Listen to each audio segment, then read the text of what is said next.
Goeienaand en welkom terug. Jy kyk na Nuusdag Perspektief. Die padverkeersbestuurskoöperasie, kortweg die RTMC, beplan om dronkbestuurders vir 'n week lank agter tralies te hou. Die korporasie wil die 7 dae tronkstraf oplê vir alle motoriste wat van dronk, roekelose of nalatige bestuur beskuldig word of nie agslaan op die spoedgrens nie. Die plan is dan dat die beskuldigdes na die 7 dae eers aansoek kan doen om borgtog. Die RTMC het die voorstel aan die Departement van Justisie voorgelê en gevra vir die herklassifikasie van verkeersoortredings vanaf 'n skedule 2 oortreding na 'n skedule 5. Maar dryf die voorstelle nie dalk in op Suid-Afrikaners regte en bestaande wetgewing nie? Om hieroor te praat, verwelkom ons vir Dembovksy. Hy is die voorsitter van Justice Project South Africa, oftewel JIPSA, om hieroor te gesels. Goeienaand, Howard, and welcome. Good evening to you. Now, Howard, what is your assessment of this proposal by the RTMC to force drunk and reckless drivers to be locked up for 7 days before they can apply for bail? Well, firstly, I think we need to actually go back to the headline and take that away, because the proposal is not drunk and reckless drivers and speedsters. The proposal is to reschedule all road traffic offences to Schedule 5 offences. So in actual fact, for having a blown tail lamp, you could spend 7 days in jail prior to being brought before a court for a bail hearing. And it's utterly absurd that the RTMC, which is headed up by a supposed advocate, could even come up with such a stupid idea. Why would you call it stupid? And does it perhaps make a case for the Criminal Procedure Act that maybe indicates that something like that is possible, where you can hold somebody for 7 days for drunk driving? Well, the Criminal Procedure Act actually says that a person must be brought before a court within 48 hours of their arrest.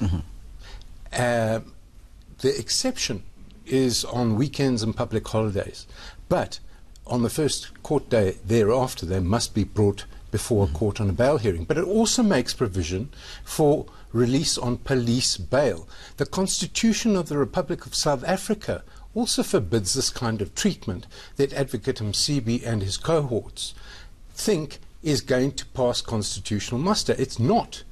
And the fact is that he's chosen a very good time to bring this particular Why would you call it a good time? Out. Well, what are we heading towards right now? We're heading towards the festive season.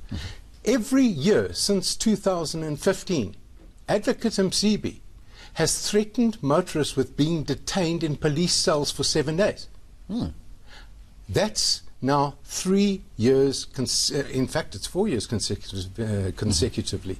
And as yet, not a single amendment has been published to the Criminal Procedure Act or to the National Road Traffic Act in order to facilitate this particular process. Now, explain the difference for us between a Schedule 2 and a Schedule 5 offence. What is the implications of that? Well, firstly, road traffic offences are not scheduled under Schedule 2 as claimed by the RTMC and the Good Advocate. Road traffic offences, in fact, fall under the National Road Traffic Act. Schedule 3 provides a system where you can pay a fine to avoid prosecution entirely, but otherwise your scheduling of offences are dealt with in terms of the various schedules 1 through 6 of the Criminal Procedure Act.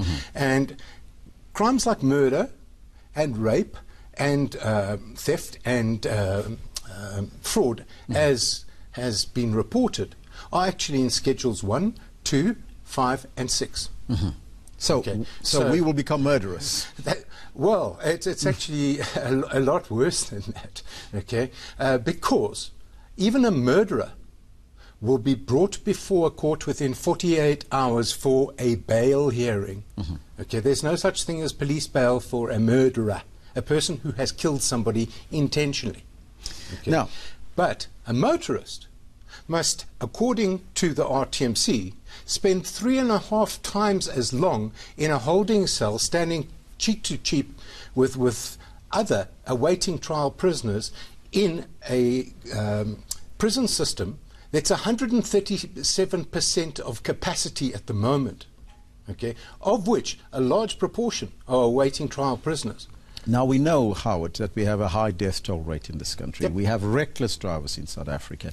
Is this not perhaps the sort of thing that we need as a punitive preventative measure for motorists that transgress? No, it's absolutely not, and let me tell you why. The fact is that you cannot punish a person up front based solely on the allegation of a traffic officer. We've seen what happens with traffic officers who get the hell in with somebody for giving them back chat. They arrest them and they go and haul them off to cells and they make up the charges.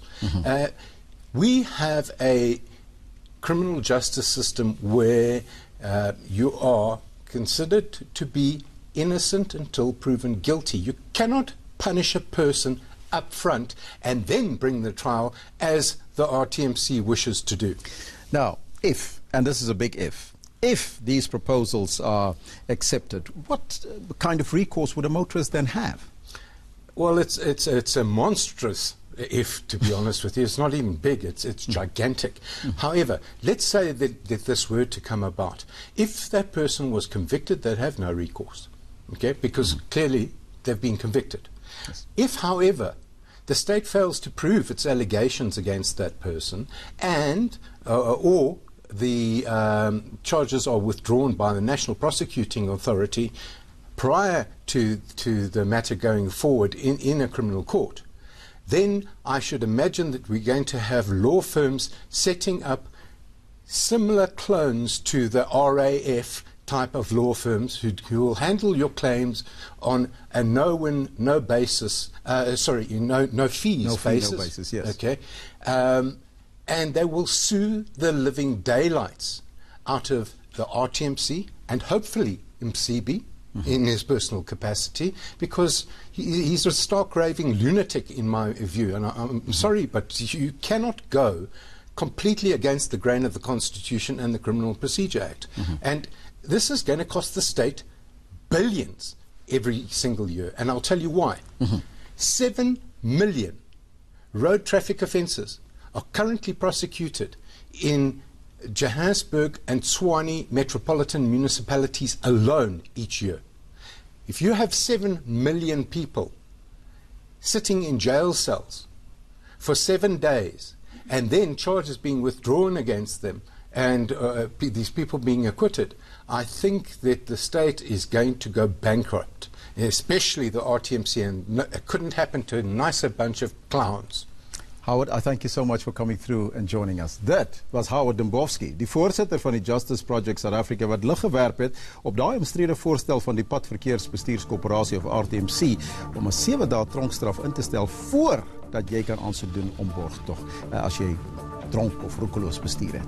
Maar bly net daar, want Nuusdag Perspektief gaan net hierna voort met 'n baie interessante gesprek oor gemeenskappe wat geaffekteer word deur natuurlike hulpbronne.